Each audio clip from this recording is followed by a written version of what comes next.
Diamonds in the rough. NFL Draft Diamonds. Time to shine.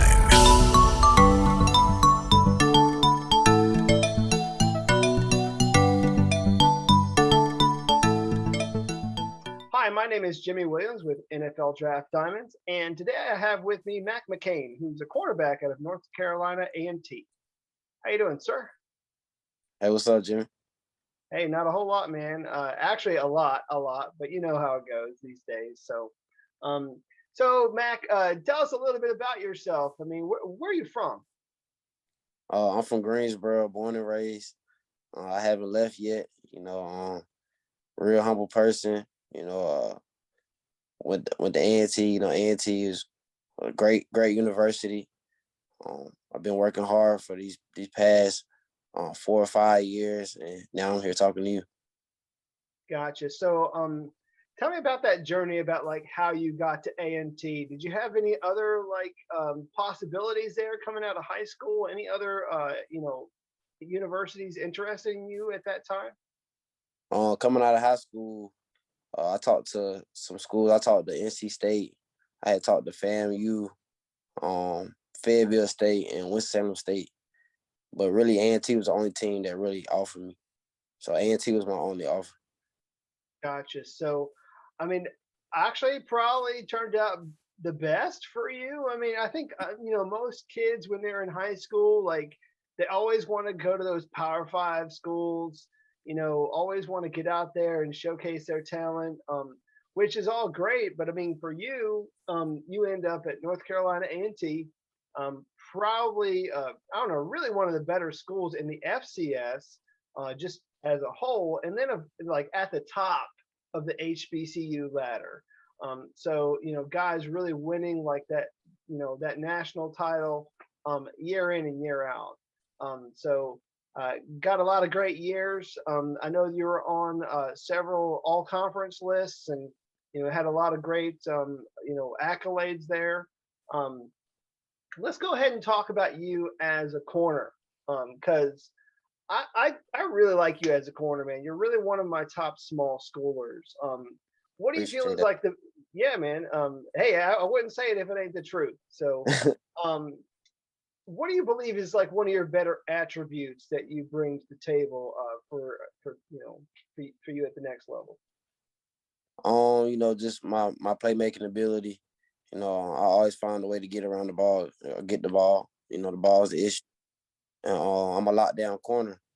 And also my instinct to recognize plays and to trust my instinct. Yeah, I mean, one of the things that I wrote down when I was watching you was aggressiveness.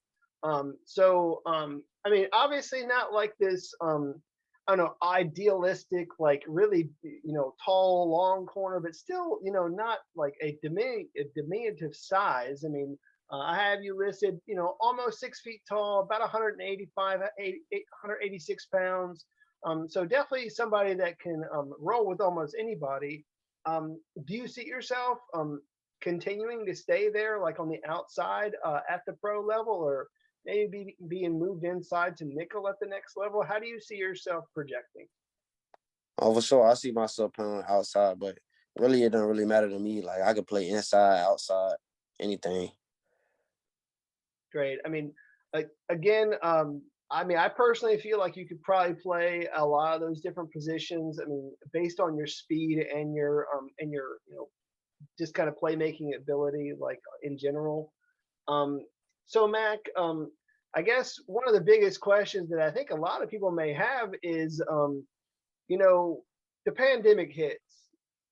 Last year, I mean, it kind of hit everybody like all of a sudden and changed the course of history for everybody. And so people are scrambling, trying to figure out what they're going to be doing. And then the NCAA, they come out and they say, you know what, you could stay back if you want to. We'll give you an extra year of eligibility. But you decided to come out and declare, obviously not having a season this fall. What kind of went into your mind, like, during this whole pandemic era and actually declaring for the draft? Really, at first it was hard, because I wanted to have my last season with my teammates, the guys I came in with. But I had finished school and I was really pretty much working out on my own, and I felt 100% because the year before that I had torn my ACL and I was coming back from that injury. So really I was playing my last season probably like 75, 80%. So when we were having a couple practices in the fall, even though we weren't having the season.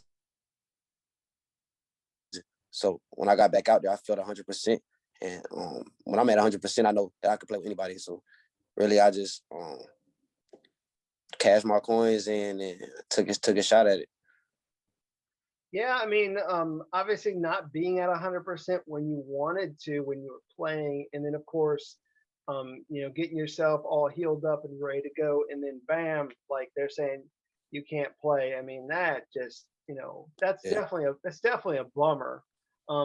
But Mac, I mean, obviously, you made that decision. You figure what's going to happen, like, if you injured yourself again. I mean, you want to get paid. So I mean that, and I'm okay with that decision, because I mean, I feel like you can go out there and immediately contribute on any NFL team. So um you had your pro day, had a pretty decent pro day. Why don't you go ahead and kind of tell me a little bit about your pro day, and I don't know if you feel like you did a good job. So go for it. Tell me about your pro day, and really what you accomplished there. On my pro day, I feel like I did well. I feel like I checked all the boxes. Just like I said, I feel like a lot of teams wanted to know if I was back healthy and stuff. So I feel like I checked the boxes, but some stuff I could have improved on. But I mean, I feel like I did what I had to do. Yeah, I mean, and despite the injury that you were coming off of, I mean, you were able to get a pretty darn good 40 time. I mean, you had a 4.45.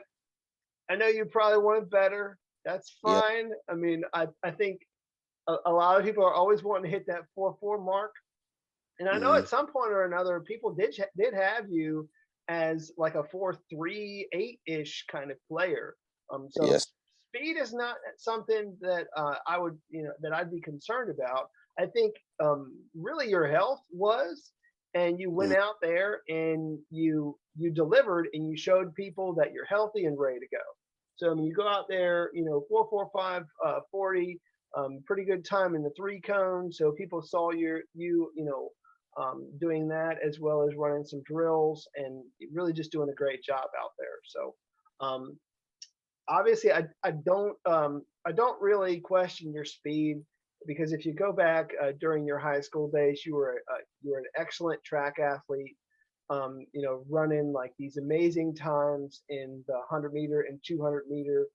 Tell me about your experience there as a track athlete in high school, like just in general. How you feel like that helped you? Oh yeah, track helped a lot.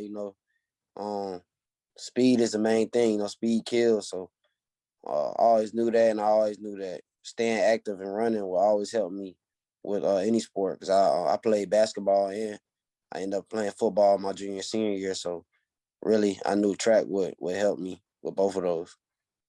Yeah, man, I have you in my notes like a 10-9 100-meter. Um, so I don't know if that's what I was able to pull up, but I mean, if you got better numbers, I mean, Yeah, I ran my fastest time was probably like 10:7, but that's my 200 I remember my fastest time was like 21:95. yeah, those are fantastic numbers, man. A whole lot faster than I know I could run. But I mean, obviously, some. I mean, it basically tells people that the speed is there, and obviously, Yeah. like you said, speed kills. And if you can go out there and run with the best of them, I mean, run with guys that are like, I mean, you need guys to run with players like Tyreek Hill. Just you need guys that can run with anyone. So that's one of the reasons why I would want you on my football team. Um, tell me a little bit about like some of these moments of your career so far. What have been some of your best moments as a football player? Winning championships. Every year I played, we won championships. So that was really a big moment.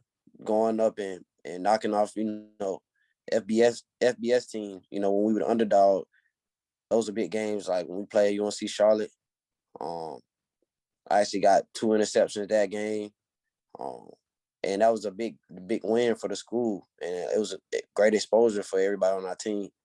And also when we played ECU, that was a big win. We went to Greenville and ended up playing and beating them in Greenville, and I also had an interception in that game. So I mean, really, those were fun times. I also get to play in Atlanta, you know, the championship games, playing in the Georgia Dome. Not too many players get to play in NFL stadiums, so that was a great experience too.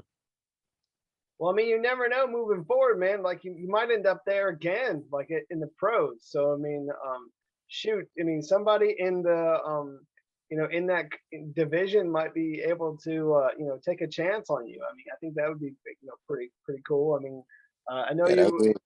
I know you were a Panthers fan, so I mean, maybe you're there or one of those other teams. So shoot, why not?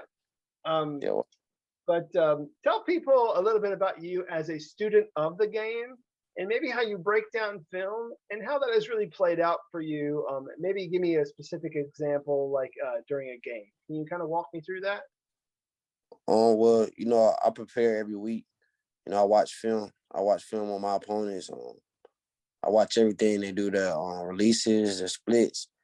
I just break down the film so that way that when I get out on the field, I won't be clueless about what I could see or anything that could come out during the game. I have a sense of what's about to happen. And actually, in my notes, I actually have that you took you had 2 pick sixes that you took the distance, meaning like when I mean the distance, I mean the entire distance of the football field. So obviously at one point or another, man, like you're definitely studying your opponent and taking huge advantage over some situation there. So was one of those pick sixes more satisfying than the other? I mean, what are some of the talk to me about maybe one or both of those real quick. Oh, well, the first one I had was my freshman year when we played Morgan State. That was really exciting for me, you know, because that game I had 3 interceptions in that one game. And then, but probably the most exciting one was the ECU one, because that was a big game, you know. It was a big momentum shift for our team, and I feel like it changed the game. So that was a real big moment for me, the ECU one. Yeah, I mean, again, you get moments like that put you on everybody's radar. I think that you were also like on the, I want to say like the freshman of the year list. I want to say you were on the finalist list that year of that award. Obviously, when you make plays like that, man, like everybody is put on notice. Definitely some great times there. Mac, if you were able to go back in time, maybe give your younger self a little bit of advice to kind of prepare him for the next 4 or 5 years. So, like, I don't even know if he'd be named Mac back then, but I mean, little Franklin. What would you tell him back in high school, about maybe 17 years old? What kind of advice would you give him? Well, in high school, I didn't play football for all 4 of my years. You know, I didn't play till my senior year. So really, I really hate I didn't go out and play football my freshman and sophomore year because I missed out on a lot. But I'll tell myself to play football all 4 years and just grind every day. You know, that's what it takes to get to the next level. Yeah, and be quite honest with you, like, had you done that, I mean, who knows what would have happened, man? I mean, you would have ended up maybe somewhere else, like, some FBS, probably somewhere in the SEC. Like if you ended up playing like all 4 years, I mean, God only knows. But I think it worked out for you, though, man. I mean, I ended up where I needed to be. I'm glad I ended up at A&T. That was probably the best place I could have been. Most definitely, man. Let's kind of meet Mac McCain off the football field. First of all, how'd you get this nickname Mac? Can you kind of explain that? Really, my aunt gave me that name when I was younger. Like I probably wasn't even born yet. My mom told me that they were either gonna call me Trip, Trey, or I think it was like FJ or something. But they my aunt said, well, we just call him Mac. And that's when they came with the name Mac. So really, like everybody just called me Mac. Mac been my name since I can remember. Gotcha. And tell me a little bit about yourself, maybe like some of the things that you're into, any hobbies, interests, anything that you want to share with people about yourself outside of being a football player. I love watching movies. You know, I watch a lot of movies. I like to kick back and chill. You know, hang out with friends.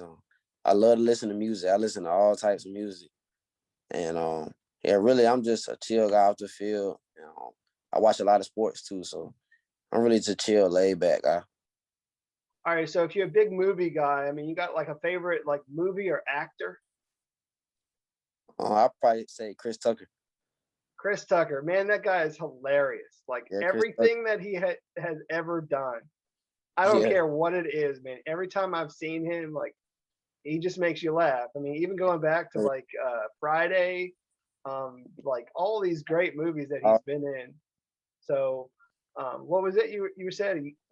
all the rush hours. Oh, all the Rush Hours. I mean, Yeah, I tell you one movie that's underrated though is The Fifth Element.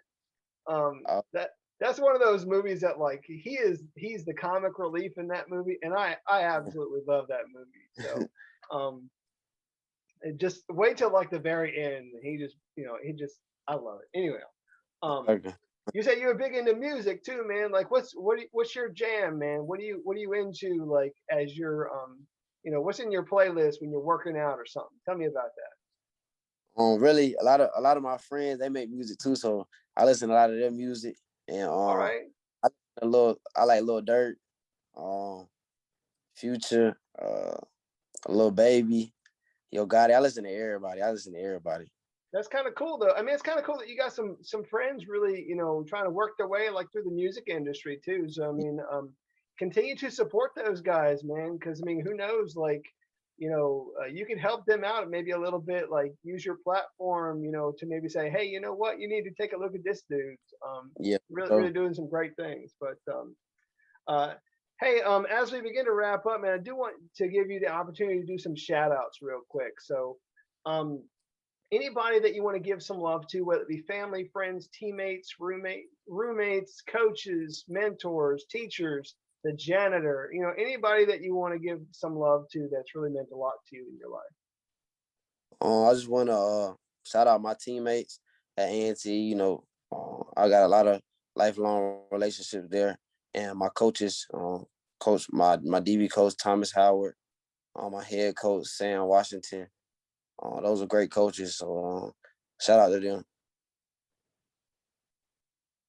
Great. And I mean, I know that each and every year there's some guys there at A&T that, are just constantly coming out and doing well. I mean, who do we need to, keep an eye out for like next year? Man, there's so many.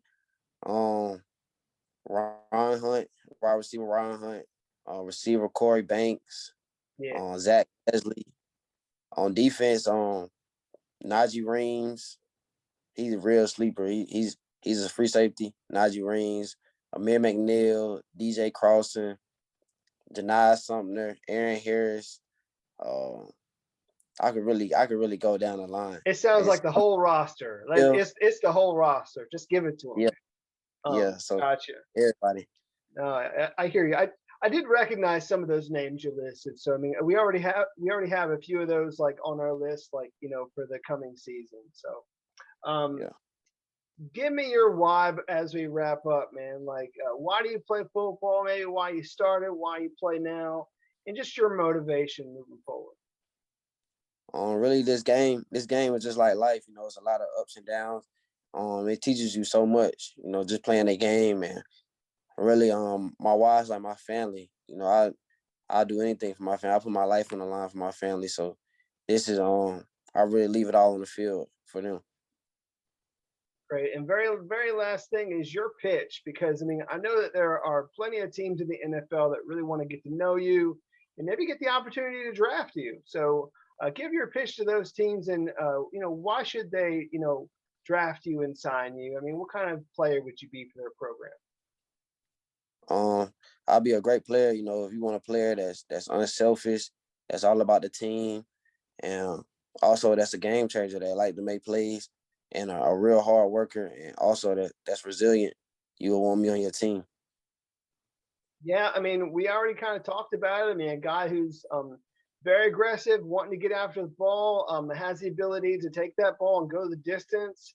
And I mean, again, we talked about a little bit like you can I feel personally like that you can play, you know, either corner position or even be, you know, brought inside as a nickel, because I feel like, I don't know, to me, you almost have like that Teron Matthew kind of like, you know, just kind of go get kind of attitude. That is like, And I feel like you could probably do that. Like if anyone asked you to, I mean, I feel like that's something that I know you can do. But hey, Mac, appreciate your time.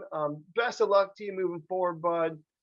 I know you got a lot going on. I mean, I know you got teams calling you, setting up all these, you know, interviews so that they can get to know you. But I mean, hopefully we were able to, you know, help all those teams get to know you through this video. But again, thanks again. thank you so much. All right. Again, Mac McCain, corner, NCANT. Got to check him out. He's one of the best small schoolers out there, and he's going to surprise you. Thanks.